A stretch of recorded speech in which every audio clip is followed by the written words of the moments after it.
Tayo po yung manatiling tumayo at basahin po natin ang mga verses today. Let's read from John 20:21. Sabay-sabay po natin basahin. Jesus said to them again, "Peace be with you, as the Father has sent me, even so I am sending you." Matthew 28:18-19. And Jesus came and said to them, "All authority in heaven and earth has been given to me. Go therefore and make disciples of all nations, baptizing them in the name of the Father and of the Son and of the Holy Spirit." Acts 1:8. But you will receive power when the Holy Spirit has come upon you, and you will be my witnesses in Jerusalem and in all Judea and Samaria and to the end of the earth. Let us pray. Gracious Heavenly Father, we thank you, God, dahil in you, God, we have an abundant life, Lord.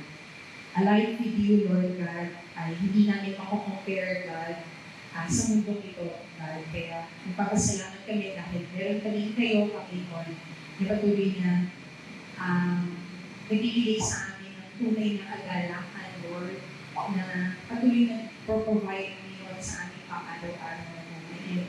We really acknowledge that everything comes from you, Lord God.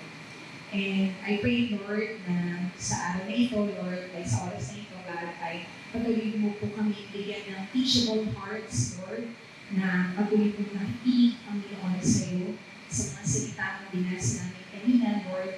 Nawa, Panginoon, ang mga salita mo, Panginoon, ay talagang i-apply namin and ma-included kami, Lord God, sa iyong mga salita lamang.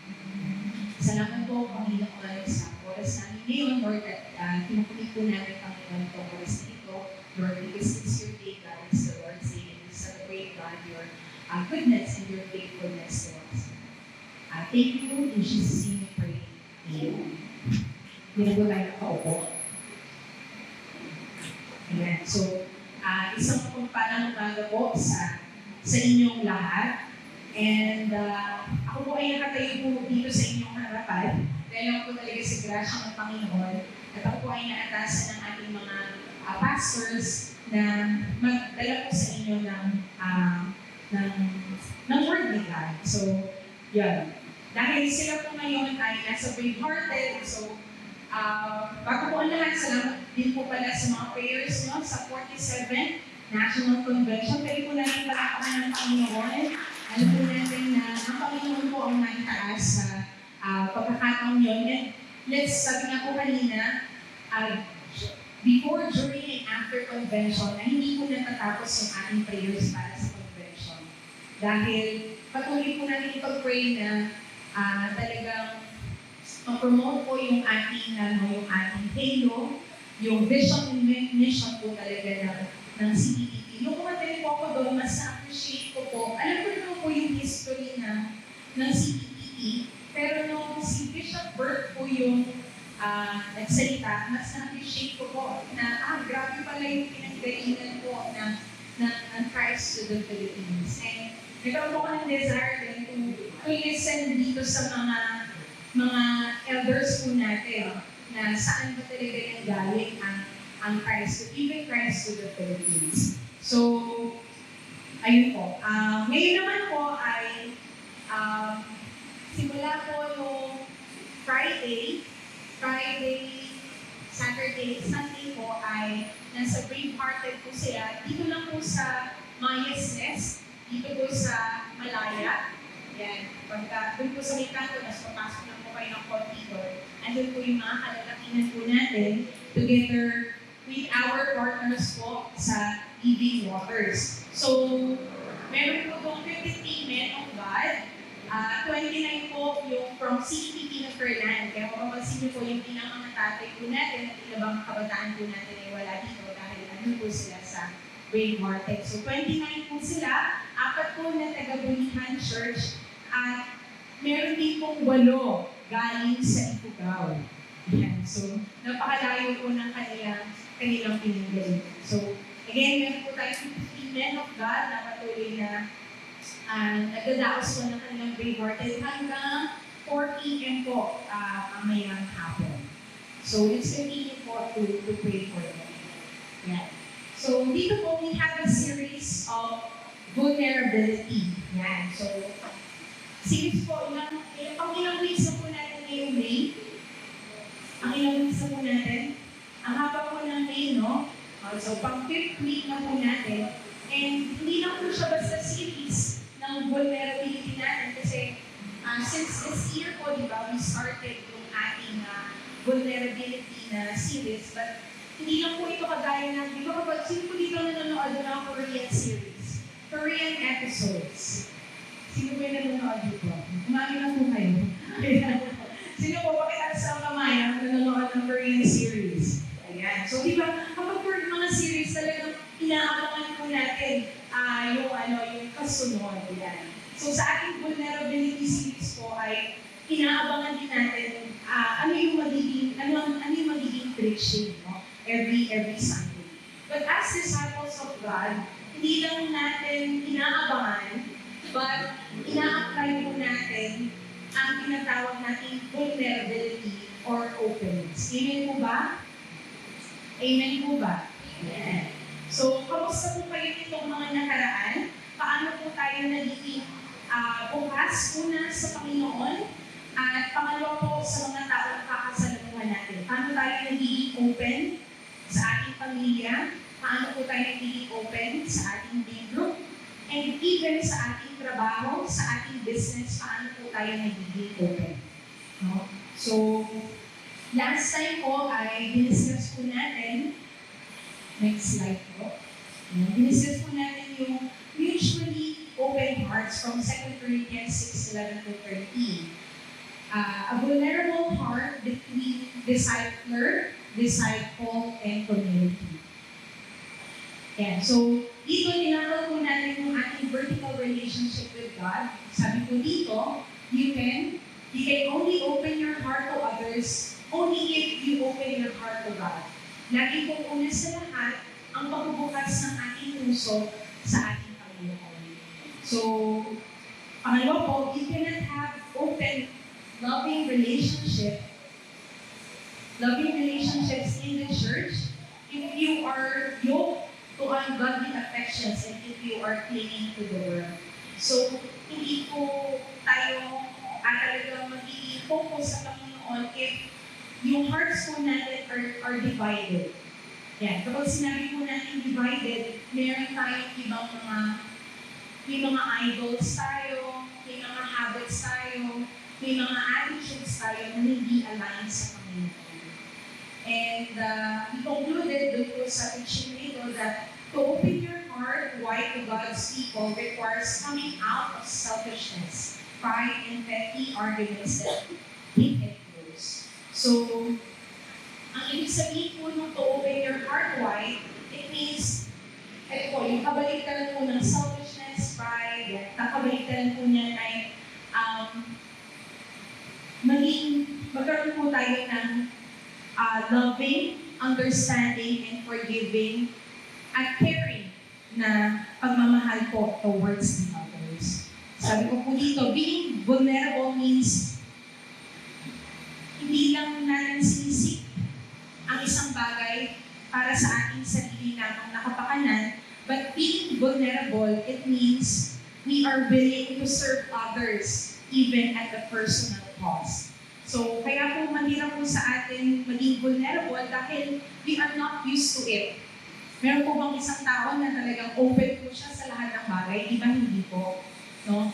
So, hindi siya natural sa atin maging open, but God is continually changing our hearts na una sa lahat ay maging open sa Kanya and maging open sa ibang tao. So, yan. Usually open hearts. Mahalaga po yan sa isang discipler and disciple na relationship and even sa community. Dito sa church, sa bahay, mahalaga po na magkaroon po tayo ng usually open hearts. At pangalawa naman po, diniscuss din yung kung may open hearts, meron naman po open hands. Yan. Open hands, giving that cause something. So, next slide please. Yan. Sabi po dito, can we all read this in 1, 2, 3? yung next. Yan. 1, 2, 3.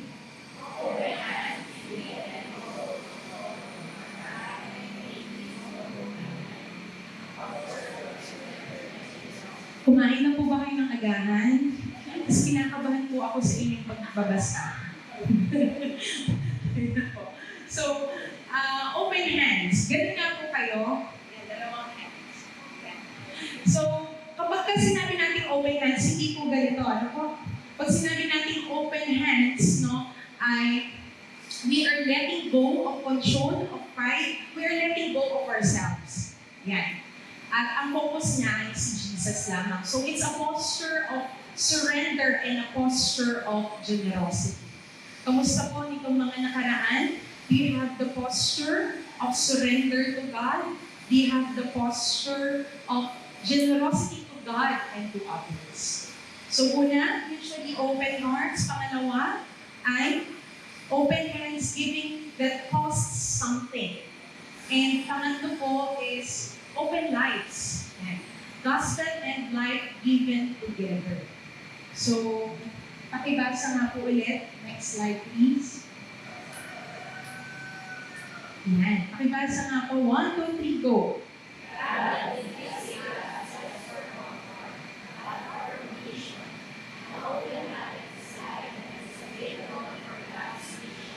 Medyo nagkakaroon na po kayo ng energy. Hanggang mamaya po tayo magpalasa. Hanggang sa huli. Ay, ito na kayo energy. Yan. So, kapag sinabi po natin na comfort, ang pagiging Kristiyano po ay, it's not all about comfort, tama po ba? Nung naging Kristiyano po ako, akala ko po laging masaya. Pero, may saya po talaga, pero it's really out of your comfort zone. It's not just about having a good life or having yung happy life, no? Kasama yun, pero God commissioned us. When we say God commissioned us, may in-entrust po sa atin ng Panginoon na isang misyon. At yun po ang pag-uusapan natin mamaya. So, nakita din po natin sa preaching na ito na how do we apply this in practical discipleship. Ito po yung tatlong B's. Ano nga po yung tatlong B's? Ano po yun? Bahay, buhay, at bulsa. Yes. Kamusta po tayo sa mga areas na ito? Ang ating bahay, is that an open space para sa ating mga gawain? Ang ating buhay, yan, kamusta po? At ang ating mga bulsa. Yan. Sometimes, talagang it will even require your resources, no? Para sa gawain ng Panginoon. So, open heart. Ano po yung pangalawa? Open hands. And pangatlo po is open lives. So ngayon po, ang ating itatakal is all about open for God's mission. Sino po dito ang nakaranas na po na mag-mission? Kahit medical mission, naranasan nyo na po medical mission, ayan, kukuha ng dugo, or kung mag-BBB. Sino po nakaranas ulit ng medical mission? Ayan. Sino po ang nakaranas ng iba pang mission? Pumunta kayo sa ibang bansa, tapos share kayo ng gospel, ayan.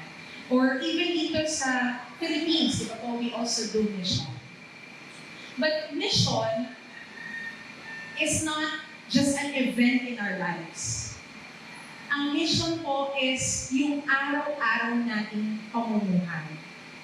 So, when we receive Christ, ay may ibinigay na mission po sa atin ng Panginoon. And let's talk about that. So, let's define mission as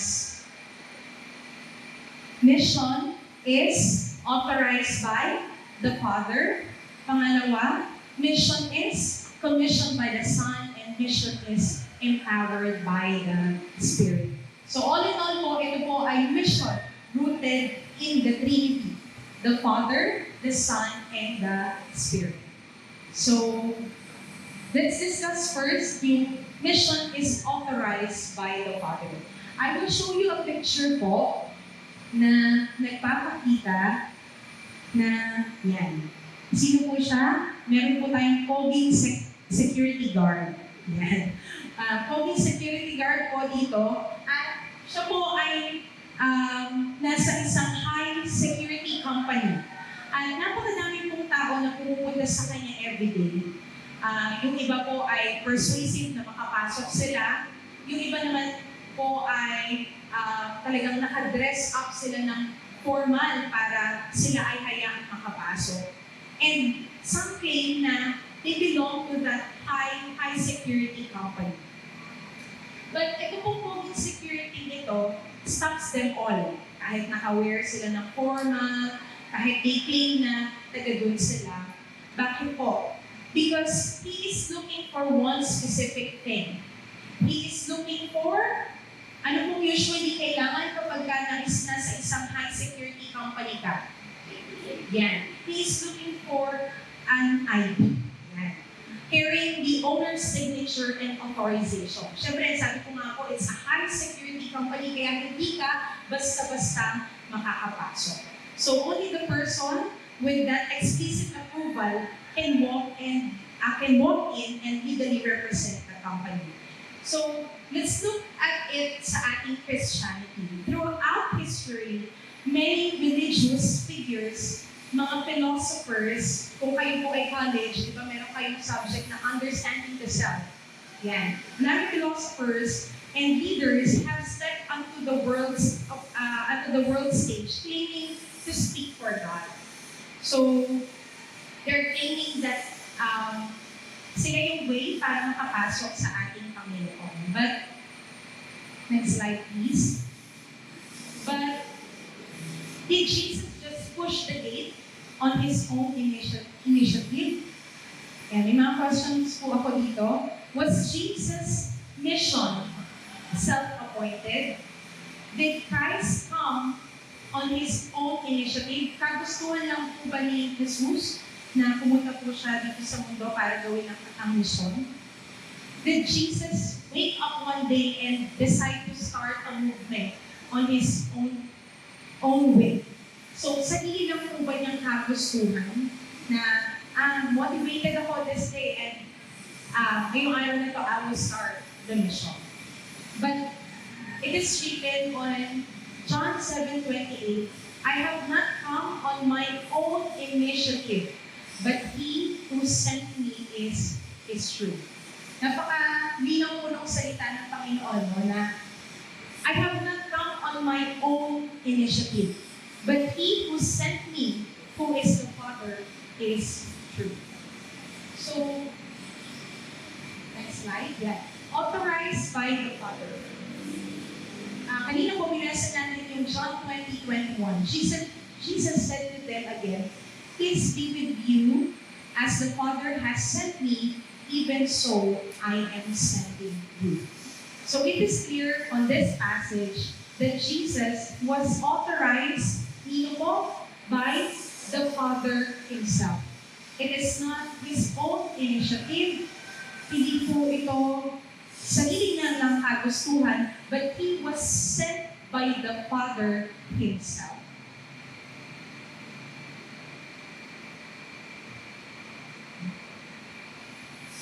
What evidence in Jesus' life proved that He was truly sent by the Father? Bakit nga po ba si Jesus, no? At ano po yung mga katotohanan na He was truly sent by the Father? First, His teachings carried divine wisdom and authority unlike any other teacher. According to John 7:16, my teaching is not mine, but His who sent me. Okay, so it is from the Father. Pangalawa po, His miracles, healing the sick, raising the dead, calming storms, demonstrated God's power working through Him. According to John 10:37-38, if I am not doing the works of my Father, then do not believe me. But if I do them, even though you do not believe me, believe the works, that you may know and understand that the Father is in me and I am in the Father.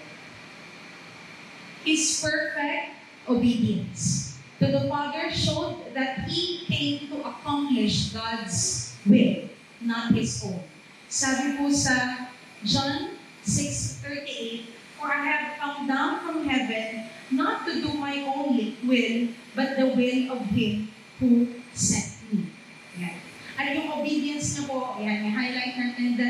it is a perfect na obedience. Di ba, minsan tayo kapag nag-obey tayo, Lord, ito ba talaga ay sa'yo? Yung parang meron pa siyang, minsan meron pa tayong pagdadalawang isip, but si Jesus, no, has the perfect obedience to the Father.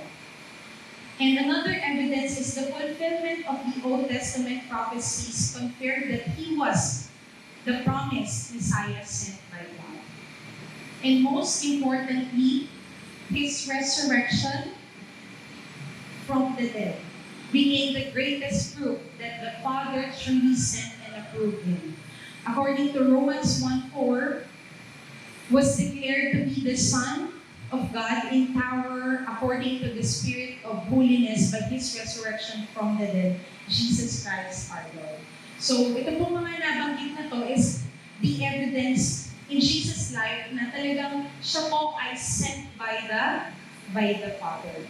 So, again, in John 20:21, Jesus said to them again, "Peace be with you, as the Father has sent me, even so I am sending you."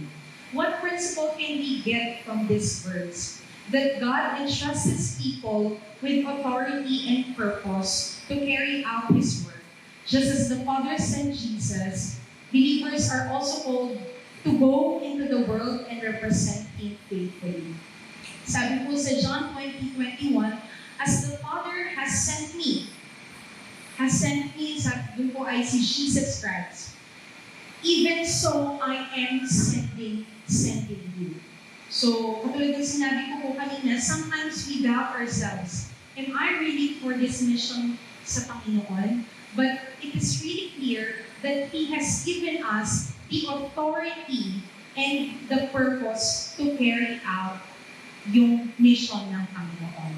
So, not our authority, not just by our purpose, not just by our will, but He who sent us. Yeah. Another verse from Matthew 28:18. "And Jesus came and said to them, all authority in heaven and on earth has been given to me." Ano po yung principle na we can get from this verse? Jesus has complete authority because the Father entrusted it to Him. Therefore, His mission and teachings are backed by God's power and approval. So, Jesus' entire life revealed that He was not just acting on His own authority, but He was truly authorized and sent by the Father. So, sabi po dito, lahat ng authority, all authority in heaven and on earth, no? Siguro kung mananalo ka ng isang bagay, no, walang maikukumpara sa sinabi ng Panginoon na all authority in heaven and on earth has been given to you. Yeah. So the authority does not come from human ability alone, because we know that Jesus Christ is a 100% man and 100% God. But ito pong ability na ito ay hindi nanggagaling sa sarili natin, but the provision comes from the Lord. Example, si Moses po doubted his ability to speak. Si Jeremiah felt too young to carry out the mission. Si Peter naman po felt unworthy. So, ito po mga Bible characters na ito, it can be the same feeling as we are feeling right now. At times, we feel like, I do not have the ability to speak. Hindi ako magaling magsalita sa unahan. Yan. Hindi ko kaya magsalita sa public places. No? So, or minsan naman, we felt too young. No? Bata pa ako para sa mga ganyan gawain. No? Or kaya, minsan naman po sa mga matanda na ako para sa mga ganyan gawain. No? And then, si Peter felt unworthy. Minsan ito po yung nagiging parang multo sa atin, that we feel like we are not worthy to handle yung gospel or yung word ni God. No? But, kapag binasa po natin yung story po ni Moses, ni Jeremiah, ni Peter, God still used them powerfully for His purpose. Amen po ba? Ginamit pa rin po sila ng Panginoon para ma-carry out po yung mission ng Panginoon. And we know kung ano nangyari dito sa mga Bible stories na ito. And we know na talagang na-share po yung gospel sa madami. So, since authorized by the Father, ano po yung daily habits po natin as believers? Let's speak the word, no? Quote scripture out loud to shift your mindset and change your environment. Kapag ka po yung doubts na crippled in sa atin or napanghihinaan tayo ng loob, believe that you are sent by God. Balikan po natin yung mga verses and believe that we are sent by God. Pangalawa is pray with boldness. Approaching God's throne with complete confidence and legal assurance. Kung kanina po dun sa binanggit ko, si Moses doubted his ability to speak. E di, ipag-pray mo na may kahinaan ka. Lord, kahinaan ko po ito. Pero dahil ikaw po ang lakas ko, give me right words to say. And, God truly works. Yan. Another thing is that we audit our thoughts. Yung mga negative po na naiisip natin, mga fearful thoughts, ay immediately i-capture po natin siya at i-repent po natin sa Panginoon. And talagang ma-move tayo to obey Christ. Fourth, act on promptings. Obey the Holy Spirit. Ito po yung promise ni God that He will give us the Holy Spirit. Obey the Holy Spirit instantly, immediately, when prompted to give, encourage, or serve. So, nangyayari po ba ito sa mga buhay nyo? Na may conviction po ang Panginoon na ipag-pray mo itong taong ito. May conviction from the Holy Spirit na you give food, you give even yung kahit na magkano na lang yung pera mo sa bulsa. And immediately, walang pagdadalawang isip, ay you obey God. So, act on the promptings. Meron pa ako nakausap sa aming discipleship group na meron siyang conviction. So, ang tanong ko sa kanya, so kapag may conviction ka, alam niyo po yung conviction, yung talagang, alam mo, nangungusap ang Panginoon sa iyo. At alam mo, may assurance ka na nanggaling talaga ito sa Panginoon. So, kapag may conviction ka, sabi ko sa kanya, anong gagawin mo? Hindi lang siya basta nangyayari sa loob natin, sa puso natin, sa isipan natin. Pero we act on it. May kasunod po siya na action. So sabi ko sa kanya, kapag may conviction, ay may action. Sabihin nga po, kapag may conviction, may action. Ayan. So kapag meron na pong pangungusap ang Panginoon sa atin, there should be an action. So, pangalawa, mission is commissioned by the Son. So, balikan lang po natin yung verse na inaral po natin dito sa John 20:21. Yan. So, Jesus said to them again, "Peace be with you, as the Father has sent me, even so I am sending you." So, itong encounter na po ito ng mga disciples ay nangyari nung evening of Resurrection Day. They are gathered inside the room and behind locked doors. Dahil, ayaw po nila lumabas dahil they were afraid of the Jewish authority. Bakit po sila takot? Because they feared they would be arrested, they would be persecuted, and they would be executed next. No? But still, ang sabi po ng Panginoon sa kanila ay, "As the Father has sent me, even so I am sending you." Imagine niyo po yung scenario. Kinakabahan ka, natatakot ka, but Jesus told them that as the Father has sent me, even so I am sending you. You are not behind doors, but then God is commissioning them.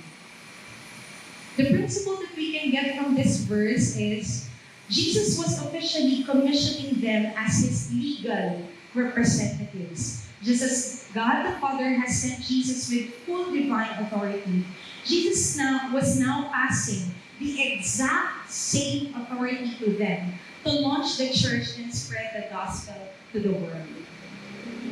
I highlighted po yung exact same authority to them. Ano pong klaseng authority yung binigay kay Jesus Christ? An authority to heal the sick, di ba yung kanina po natin nabasa? An authority to share the word, no? Lahat ng authority, it is the same authority, it is the exact same authority given to the disciples and even to us. Okay. So, Matthew 28:19. Everybody, let's read po. 1, 2, 3.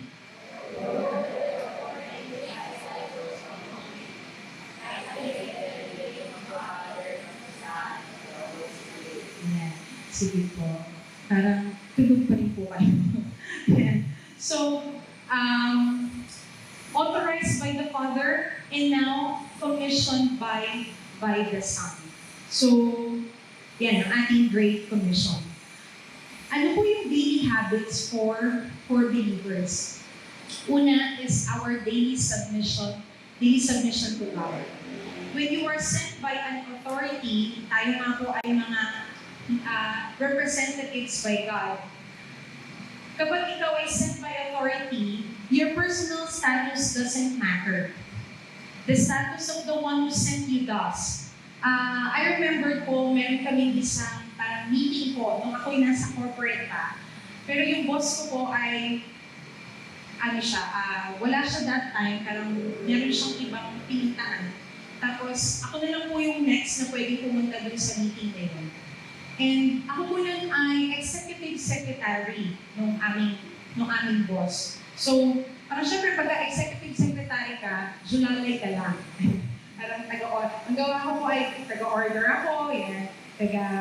Gawa po ako ng minutes of the meeting, tagagawa po ako ng mga papeles. Yan. So, yung isang beses, I was sent to a meeting na matataas po yung authority nila, magagaling po sila magsalita, at hindi po sila Pinoy. Yung word pinakamahirap. Mga iba't ibang po sila, iba't ibang mga lahi po sila. So, kapag you are sent by someone in authority, at times you feel like, ito lang ako, ganyan. Pero kapag nandun ka na, you have to be someone who is in authority. Tama po ba? Kasi kapag hindi, malalaman po ako ng mga kasamahan ko po. So, what I'm just trying to say is, when you are sent by authority, dahil may authority nga po sila nagbibigay sa atin, we are confident that we can do that as well. Tama po ba? Pinagkatiwalaan po tayo ng ating Panginoon. So, hindi naman siya galing sa sarili natin, pero it is our daily submission to God.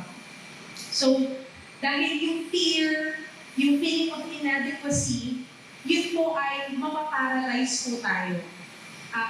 Dumating din po ako sa pagkakataong gano'n na lagi akong kinakabahan, lagi akong parang I feel so inadequate kasi itong mga doctor sila, mga CEO sila, but hindi lang naman yung boss ko yung nagbigay ng authority sa akin. It is God who sent me to that kind of mission. So, yun. Maintain constant alignment with God, ensuring personal motives remain pure and completely submissive to His will. So, daily submission to God. Pangalawa is, disciple the nation. And it is the Great Commission. So, yan. Sabi ko nga po kanina, mission is not just a great event or a big event in your life, a one-month event or a one-year event in your life, but it should be a daily habit for us, believers of Christ and disciples of Christ. So, the Great Commission po is Go therefore and make disciples of all nations, baptizing them in the name of the Father and of the Son and of the Holy Spirit. Hindi lang siya suggestion, or hindi siya suggestion that you go and make disciple, but this is a directive coming from our Lord Jesus. Again, hindi po siya suggestion that we live this kind of life carrying out the mission of God, but it is a directive na nanggagaling sa Panginoon. So, in discipling the nations, we teach, we mentor, and train others to understand their identity and walk in the same delegated authority. So kahit na bagong Kristiyano ka pa lang, your testimony matters. Yan ang i-preach mo sa ibang tao, di ba? And kapag tayo ay medyo matagal-tagal na sa ating ministry, yung buhay natin mismo ang magte-tell that Jesus is Lord. And third is demonstrate power. Since they are commissioned by the Son, and they will also demonstrate the power. Even the disciples, they do the works of God. Tama po ba? They preach the gospel, they heal the sick, no? At yung iba pa pong mga miracles ni Jesus. So validate the message of Christ through supernatural acts, including healing the sick and delivering the oppressed. No? Ako po hindi ko po nararanasan itong delivering the oppressed. But, sa school po, may mga, ewan po dyan sa mga teachers po dyan, but meron po sa amin ng mga students na talagang sinasabi na sila ay sinatian, ganyan. Minsan nakakatakot po talaga. Pero, since tayo ay angkla dun sa salita ng Panginoon, ay we pray for them.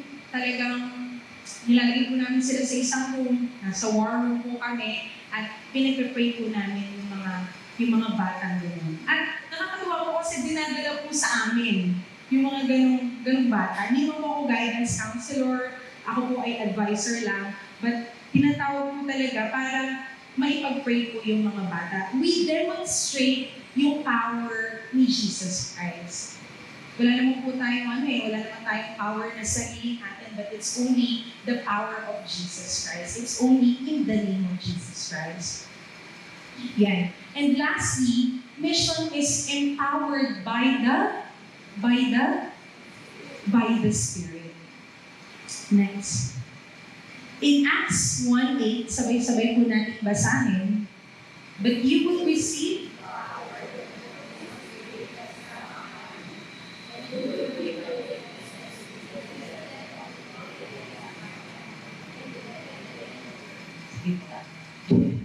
So, yeah. Jesus didn't just give us yung job description and hindi lang po niya iniwan sa atin na mag-rely po sa sarili nating kakayanan. Inyong na ang kakayanan po ng isang tao wouldn't be enough to reach the ends of the earth. So, He provided the engine. At yung engine na po yun is the Spirit or the Holy Spirit, empowered by the Holy Spirit. Bago po itong Acts 1:8, sa Acts 1:4-5, right before His ascension, Jesus tells His disciples something na na-shock po yung mga disciples. Jesus had already given them a mission, yet He did not tell them to rush. Hindi niya po sinabi na, sige, go, no? But, ang sabi niya, He instructed them to wait for the Holy Spirit. Because the Holy Spirit will empower the disciples. So Jesus wanted His disciple to understand na ang mission ng Panginoon ay cannot be accomplished by human strength alone. Although, sabi ko nga po kanina, they had spent years learning directly from Him, kasama po talaga, being with Him, kasama po talaga nila si Jesus Christ na mag-preach ng gospel, witnessing His miracles, yung death ni Jesus, and even yung resurrection ni Jesus.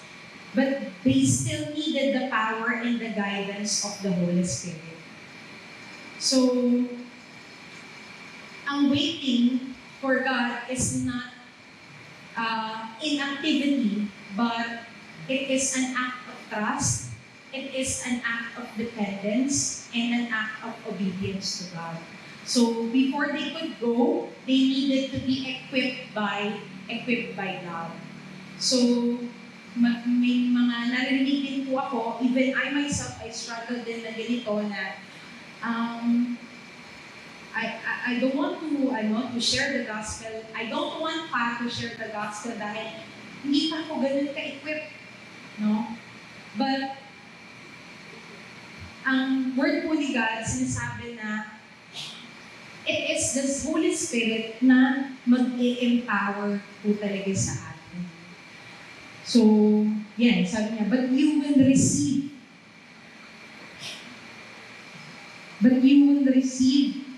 power, balik tayo, but you will receive power when the Holy Spirit has come upon you. And you will be my witnesses in Jerusalem, in all Judea and Samaria, and to the end of the earth.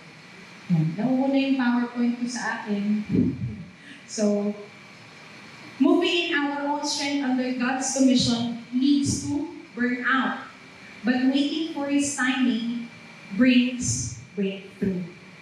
So, posible po na mag-mission tayo na sariling strength po natin yung ginagamit natin. Posible po yun. Pero, it will lead us to burn out. But, waiting sa timing ni God, waiting kung paano tayo equip ni God, it will bring breakthrough sa sarili mo and breakthrough din sa ibang tao. So, yan. The disciples waiting reminds us that God's timing is important. Spiritual work requires spiritual power. Kaya napaka-importante po ng communion natin sa Panginoon, yung daily submission natin sa Panginoon. Yan. Obedience sometimes means waiting before acting.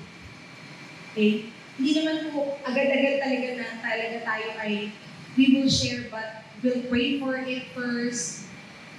Kapag may prompting ng Holy Spirit, then we share the gospel and we act on it. Prayer and dependence on God prepare us for mission. Naalala ko po nung kami ay nagpunta ng Taal, Batangas, we were sent there by our pastors po na sa Taal po kasi sobrang po doon, di ba? Sobrang init po talaga doon. At talagang tigang po doon yung yung lupa. So, nandun po kami for a month. And ang isa po sa na-learn ko doon, na hindi ko po makakalimutan, na lagi pong sinasabi sa akin ng mga kasama ko, na ang backbone po ng ministry or ang backbone ng mission ay prayer. So that it will not lead you to burn out, but it will lead you to break through. Kahit pagod na pagod ka na, kasi po doon, simula umaga talagang ang pinagbibigyan ko talaga ng oras is yung quiet time namin with the group na magbabasa ng word. And then, matutulog kami, another magpa-quiet time po ulit kami. Kahit na maghapon ay nag-mission, pero still, sa word pa din ng Panginoon, magsisimula at matatapos. So, I really learned na ang backbone talaga ng ministry ay prayer. Eh di ba kapag sinabi po natin backbone, di ba pagka tayo walang backbone, nahihirapan tayong tumayo, no? This is the foundation po. So, yun, ang backbone ng lahat ng ministries, lahat ng mission is our prayer. And how's our prayer life? So, dati I struggle with, pagka tinatanong, how's your prayer life? Parang feeling ko, ilang minutes ka nag-pray sa isang araw. But, prayer is communing to God. Diba lagi po natin narinig dito sa church yung moment by moment ng buhay natin. So, it's the backbone of the ministry of God. So in Acts 1:8, may nabanggit po doon na we are given God's supernatural power. Yan. So yung power in the original Greek is dunamis, where we get our words dynamite and dynamic. It isn't just political authority, it is explosive, supernatural ability, strength, and stamina. So, kapag sinabi natin explosive, supernatural ability, so may power talaga siya. Malakas talaga yung kanyang power. So going back to sa mga disciples po, they were just ordinary people. Ano po yung mga trabaho ng mga disciples? They are fishermen, they are tax collectors, and they are common na mga workers. But still, kahit na they lack courage, they lack yung influence to take the gospel to the world, still, kinomission sila ng Panginoon at in-empower sila ng Holy Spirit. At sila ay nag-make talaga ng disciple at nag-preach ng gospel to the world. So, it's not about yung credentials natin. Kasi dito po sa mundo, di ba, parang you have to be like this, you have to be like that in order for you to have an influence to the world. But, dito, as we are empowered by the Spirit of God, the only thing that we have to do is our communion with God.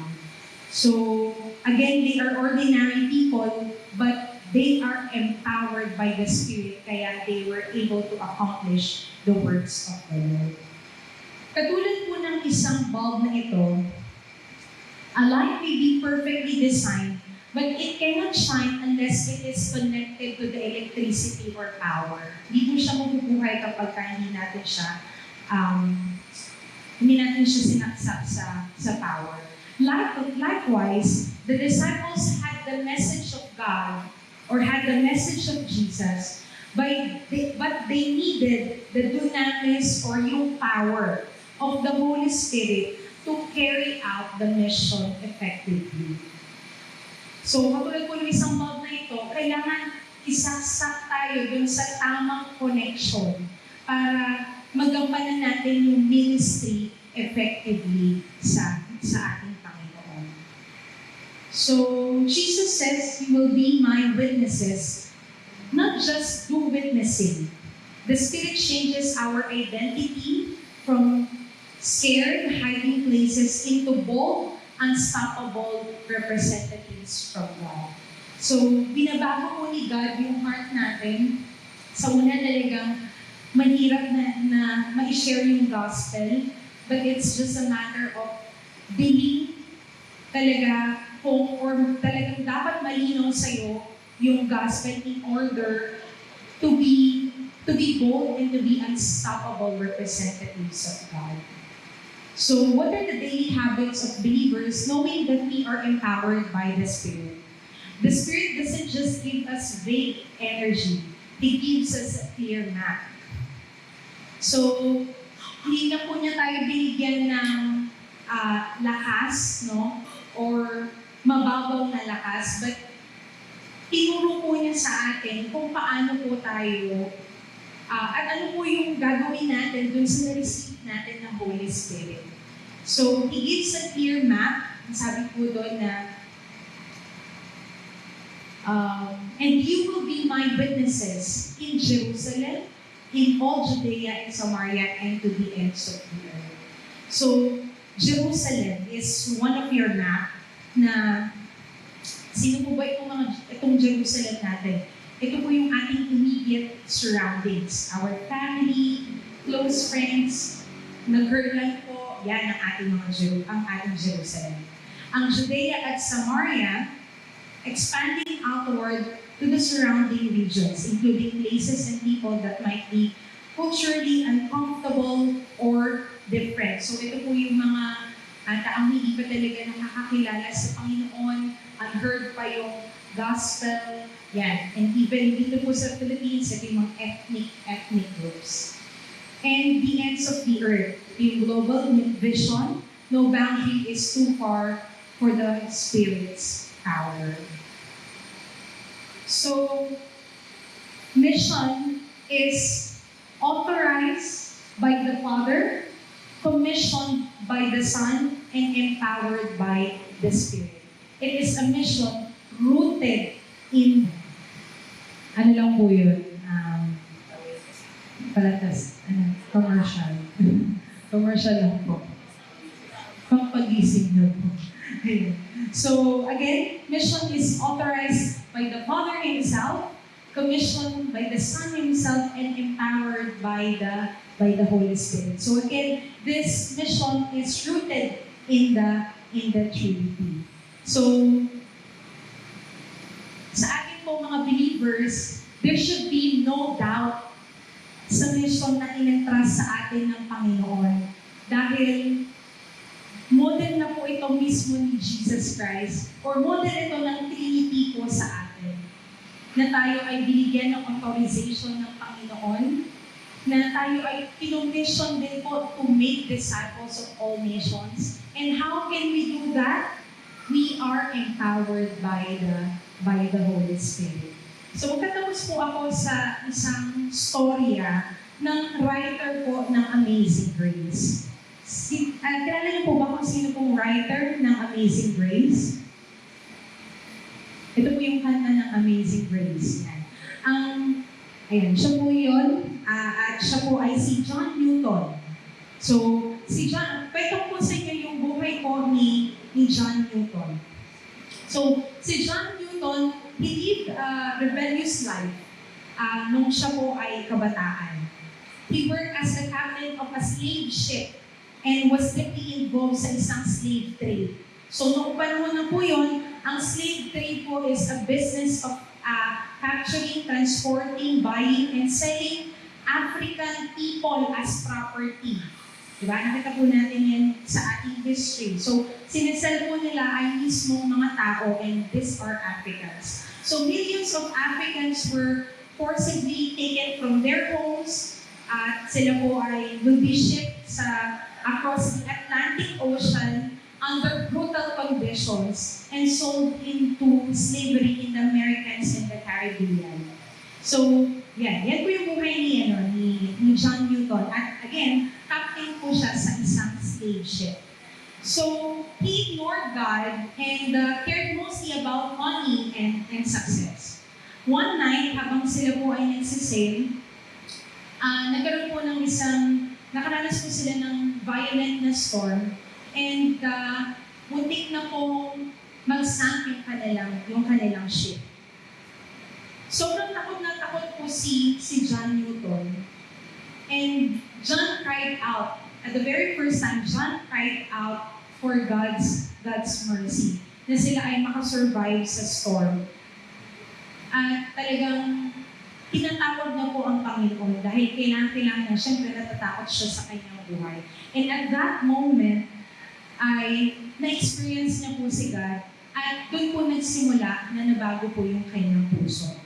So over time, John became truly opposite po doon sa buhay niya. Dati siya ay captain of the ship na talagang hindi po maganda yung kanilang ginagawa. But over time, John became truly devoted to God. He eventually left yung slave trade. Naging Christian pastor po siya, and spent the rest of his life speaking against slavery and telling people about God's grace and forgiveness. And then later on, ay sinulat niya po yung kantang Amazing Grace, yan, the famous hymn, which includes the words, Amazing Grace, how sweet the sound that saved a wretch like me. So, and so on. His life became proof that no one is too sinful, too lost, or too broken for God to use. The same man who once harmed others became someone God used to bring hope, to bring change, and to bring truth to many people. So, yeah, sabi po dito, I am not the man I am ought to be. I am not the man I wish to be, and I am not the man I hope to be. But by the grace of God, I am not the man I used to be. Yan. Dahil binago nga po talaga siya ng Panginoon. And this story teaches us about being open to God's mission. Na saan po, going back to sa story ni John Newton, nagsimula po ito nung na-experience niya po talaga si God. And he asked God for forgiveness, being involved in that kind of slave trade. And God really transformed yung kanyang puso. And eventually, naturally, ay naging missionary po siya ng Panginoon. Naging open siya to be, to share hope, to share the truth, and to share the true life in Jesus Christ sa ibang tao. So, conclusion, the Father authorized the mission. The Son, Jesus Christ, commissioned us, tayo po, church. And the Spirit empowered the believers. And my challenge to you po ngayong umagang ito ay the unconditional yes. So, our posture, kapag tinanong po tayo, are you ready for God's mission? No? Itatap ka ng group leader mo, tara, punta tayo dito sa ganito, share natin ang gospel sa ganito, or ipag-pray natin itong ganitong tao. We will lead kung ano yung ginagawa natin, and we will really go. We will be open to God's mission. Hands wide open. The mandate is kung saan tayo i-lead ni Christ ay nandoon tayo. I believe na iba-iba po tayo ng season ng buhay natin. But we have only one mission. Lagi ko po natatandaan yung sinasabi ni Pastor Voltaire na missionary ka at tayo nandoon. Tayo po ba ay mga tatay handling our children, mga nanay handling our children? That's your mission. Tayo po ba ay mga nagtatrabaho? That's our mission. Mga estudyante, yun po ang mission nyo sa school. So wherever Christ leads you, no matter what will be the cost, we will follow Christ. And the fuel, paano po natin siya gagawin, is we are driven by pure, unquenchable passion for souls. May na-discover po ako na definition ng passion nung nag-concurrent session sa National Convention. Na ang passion po, hindi ko kasi passion is just the drive of doing things passionately. Yung talagang gustong-gusto mo yung ginagawa mo, may joyful na heart ka. But ang definition pala ng passion is you are willing to suffer. You are willing to die. Kaya pala talagang tinawag siyang passion of Christ, di ba po? No? It's suffering. No? So, unquenchable passion for souls. Even if it will require na i-leave natin yung mga gusto po natin or even our dreams, we will say yes to God. So, I pray na hindi po tayo mag-rely sa sarili nating kakayanan, but being open to God's mission ay ito po yung mag-share tayo ng gospel oo sa ibang tao. But una sa lahat, base po sa aking experience, una sa lahat, sobrang sarap po sa pakiramdam na ikaw muna yung nakakaranas before you share it to others. Or while sharing it, ay na-encounter mo din si God. Madami kang natututunan. Hindi lang ikaw yung nagpipreach, but you are also a learner. So, ito po yung itsura ng mission ni God sa atin. Not just to go, but to really experience Christ.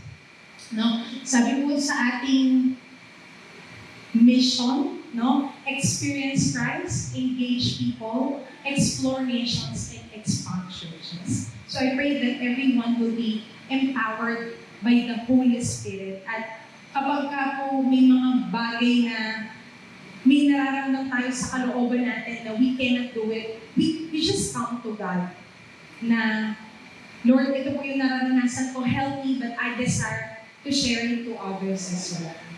So, inayayahan ko po lahat na tayo po ay tumayo at manalangin.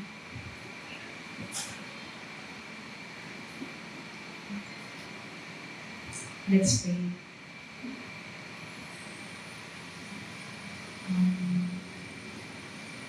Father, we thank you, God, sa mga salita mo na klaro, Panginoon, sa amin, God, na ikaw po yung Diyos na may-ari ng lahat ng bagay, God. And salamat po sa mga salita mo, God, na talagang nagpakita sa amin nung model ni Jesus kung paano po siya ikinonasyon at inauthorize ng Ama sa Langit, Lord. Salamat po, Lord, dahil sa modelo mo, God, ay pinakita niyo po sa amin, God, na we need to just have yung open heart, Lord, sa iyo, una sa lahat. At magkaroon ma-extend din po namin ito, Panginoon, sa iba. Dalangin ko, Lord, na kung may fear man, Panginoon, sa amin, may feeling of inadequacy, may feeling of unworthiness, Father, we place it at the foot of the cross, God, and help us, Lord, to rely on you, hindi po sa aming kakayanan, but to rely, Panginoon, sa iyo lamang, Panginoon, na lagi namin isipin, God, na yung banal mong Espiritu, God, yung patuloy na nag-empower, Panginoon, sa aming mga buhay, na mag-i-enable po sa amin to speak the truth, Panginoon, sa iba, na mag-i-enable, Panginoon, sa amin to share Christ to every home, to share Christ sa aming workplace, to share Christ sa mga schools, Lord God. And I pray that we will all be bringers of the truth, Father. At alam niyo po yung nangyayari sa paligid namin, Panginoon, napakadaming lies, napakadaming hindi magagandang gawain. But, Lord, correct niyo po yung puso namin na hindi lang po tumingin sa gawain ng iba na mali, Lord, but help us, Lord, to pray for them. Help us, Lord, to share Christ, Panginoon, sa kanila, Lord God. And I pray, Lord, that we will really extend yung grace na patuloy namin nararanasan, Lord, sa araw-araw. And this grace will bring such a blessing, Panginoon, sa mga taong makakasalumuhan natin, Lord God. Salamat po for the series, Panginoon, ngayong buwan na ito, Lord, na patuloy mo kaming tinuturuan, God, na mag-depend lang, Panginoon, sa iyo. And talagang magkaroon lang ng heart or magkaroon ng desire, Lord, to magkaroon ng desire na magkaroon din po kami ng buhay na meron ka, Panginoon. And sa mga araw na darating, Lord God, I pray, Lord, na i-touch niyo po yung puso ng bawat isa. Magkaroon po kami lagi ng teachable na heart. Magkaroon po kami lagi, God, na humble na heart, Panginoon, sa iyong presence, Lord God. And makita po talaga si Christ, Panginoon, sa aming mga buhay. We surrender everything to you dahil wala po naman kami kakayan. Only by your grace, Lord God, ay ma-accomplish po namin yung mission na ibinigay niyo po sa amin. And we really desire to share Christ, Panginoon, sa lahat ng mga pupuntahan namin, Lord. Continue, God, to work in us, Lord God, to work deeply, Panginoon, sa aming mga puso, sa aming mga isipan, Lord. And may we respond, Panginoon, sa iyong call, Lord God, sa amin, Lord God. Huwag po kami patumpik-tumpik pa, Panginoon, sa pag-share ng gospel mo, Lord. But I pray, Lord, na talagang maging eager kami, Lord God. Magkaroon kami ng urgent na puso, Lord, na talagang urgent na gustong mag-share, Panginoon, ng iyong gospel, Lord. Salamat po, Panginoon, sa iyong mga salita. Salamat for empowering us, Lord. Salamat because we know na ito po yung panghahawakan namin, Lord God, when we go and when we move, Lord God, for your glory alone. In the mighty name of your Son, Jesus. Everybody say, Amen.